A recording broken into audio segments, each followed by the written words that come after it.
Hello friends, welcome to a tradition unlike any other. Well, sort of. It's Par 5 Friday, and it's Masters Edition. Let's do it.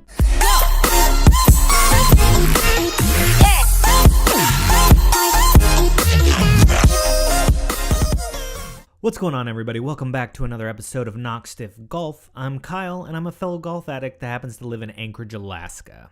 When I'm not out on the course playing golf, you're going to find me right here talking about it. And guys, if you haven't already, go down below, click the subscribe button, become a subscriber of this channel, and let's all grow this channel together. So guys, the time has finally come. It's almost Masters Week. It's probably like the Christmas for golfers. It's the most exciting time of the year. Final Four basketball's just kind of wrapping up, and snow is starting to melt wherever you may be if you have that. And the golf season is just getting started. So we all know quite a bit about the Masters. Augusta's been a course that they play the Masters at since the beginning, and it's been around since around the 1930s. And it's just this majestic course that we've seen on TV so many times. It's the only major that never rotates courses. A lot of these players have played this course so many times it's ridiculous, and then you have some of the amateurs and newer players that are seeing it almost for the first time. I was doing some research on Augusta and the Masters, and most of the stuff I already knew, and I came across a few questions that I thought would be fun to just test your knowledge as well as mine. And so for these questions, I'm going to put them down below in the comments, so I'm not going to ruin it for you, and you can check yourself after the video. Who was the first guy to win a green jacket?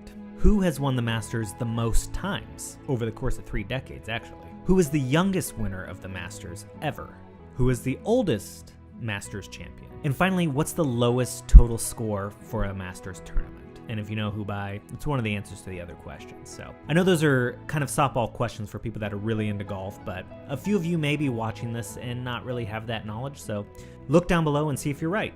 So guys, the real reason I made this video was really not to give you a history lesson in the Masters so much, but was to talk about my favorite final rounds. Now, if you didn't already know this, which most people kind of learned 2 years ago, was that the Masters YouTube channel, which I'll show you here shortly, has put up 50 of the last Masters final round coverage online. And they put it on YouTube for free. The full coverage, so you're looking at 4 to 6 hours straight. Now, I used to work on the slope, and I used to work night shift, and what the slope is up in Prudhoe Bay, basically on top of the world, and you work at a desk. It was a data entry position for me.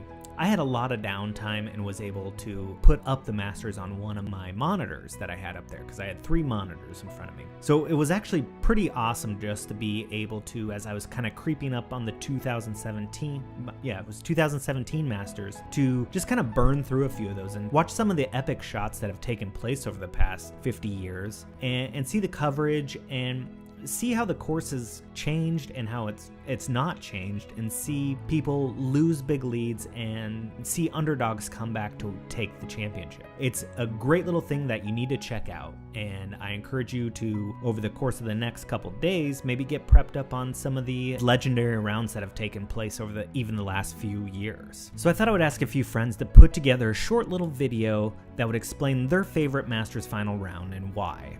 So the first one you're going to recognize is my friend Dan. He goes by Golf Spy MVP on Instagram. Go check out his Instagram and check out all the stuff that he's doing with Golf Spy. It's an awesome page. Let's see what he has to say. Favorite Masters moment. That's got to be 2016. Spieth, I think, has just birdied his last 4 holes in the front to go 5 up. I don't want to watch anymore. Golf's now boring. So I switch over to the PlayStation and I start playing Star Wars Battlefront. And about 40 minutes later, I'm getting texts, and it's like, are you watching this? You got to switch back. He's just dumped 2 in the creek, and I'm like, what?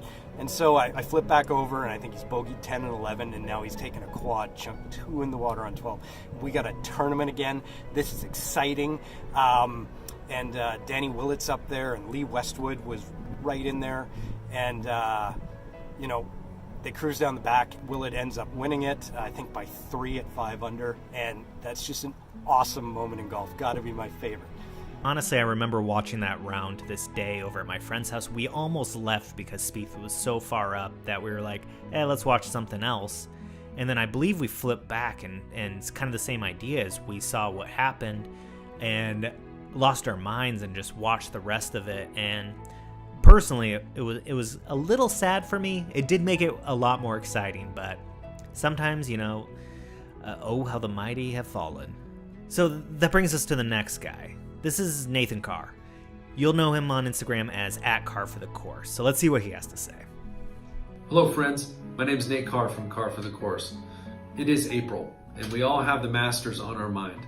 And I'm here to tell you why the 2005 Masters is one of my favorite Sundays in Masters history. That, of course, was the year that Tiger Woods battled Chris DiMarco. Now, we all remember the slow motion chip on 16. It was dramatic. It's amazing. We've all seen the highlight 1,000 times. But we kind of forget was that day was awesome even without that chip. They had to play 27 holes because of rain, and Tiger birdied his first 4 holes of the day. He was down 4 shots to Chris DiMarco, but by the time they started the final round, he was up 3. It was an insane morning of golf. Things died down until, of course, the chip, and then Tiger Woods blew it on 17 and 18, sending it to a playoff. But as all good final rounds end, he made a birdie putt on 18 in the first playoff hole to win. Sorry, Chris DiMarco. You will forever be remembered as the Buffalo Bills of Augusta National. So I think we can all recall this round. 2005, I would have been just graduating high school. I remember laying on the couch watching this, and I remember thinking when that chip was kind of slowly tracking towards the hole and it paused on the Nike label, I was like, this couldn't have been better marketing than that. It was the most iconic chip I think Nike could have ever planned, and it came by total coincidence. So that's an awesome memory. I love that round. I can totally sympathize with Chris DiMarco because he was one of my favorite golfers at the time. I loved what he would do with his 3-wood off the tee. He was always one of those guys that would kind of punch into the ground with his 3-wood to make a little tee, and I know a lot of people frown upon that, but just awesome guy, always getting creative with his putter grip. That's another great Masters down in history that I think we all can recall. And finally, we come to my buddy Colby. Colby happens to be in Hawaii in this video. Incredibly jealous. He was there for a little while, getting a ton of new content. You can find him on Instagram @QuiteTheChap. He touches on one of the most famous kind of collapses at the Masters, and so let's get to it. My favorite Masters, I think that has to be, without question, 1996. The year of the infamous collapse by Greg Norman. What an atrocious state of mind, state of play he was in that day. But I think we also overlook how well Nick Faldo played that Sunday. I think that if Norman played even half decent, Nick Faldo still would have given him a run for his money. But that's not why it's my favorite. It's my favorite because I was part of this workers pool. There was a bunch of us at the golf course that I was working at, threw 20 bucks in, and Saturday night we were all but ready to give the winnings to the guy who had picked Greg Norman. But we chose not to. Got to finish it out. And finish it out, he did not. Nick Faldo, coming from behind, padded my bank account for a couple months. I mean, I was young at the time, so that money went a long way. And that is why it was my favorite. Yeah, I remember I watched this round when I was working up on the slope, and I had always heard about this, but I'd never taken time to watch the full collapse. And it was something to behold because I remember the gentleman that got me into the game of golf was such a big Greg Norman fan. And so probably around this time was when he did have this collapse. And, you can't help but feel for people when they're kind of at the top of the game.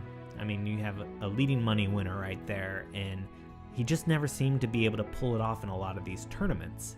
And he kind of, for lack of a better word, choked.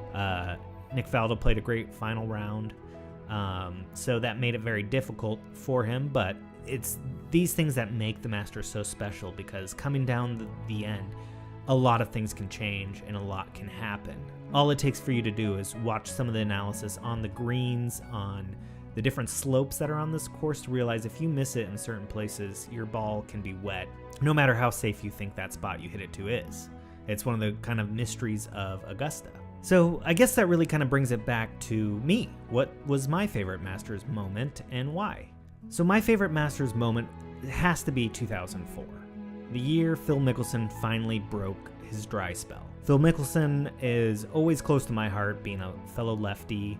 He's a lefty in golf, and I was always cheering for him to finally win a major. And I think what I used to do as kind of a kid, and when I say kid, in high school, I would always spend my Sundays I would come home from church, I would lay on the couch, and I would watch the final round of whatever tournament was on, especially the majors.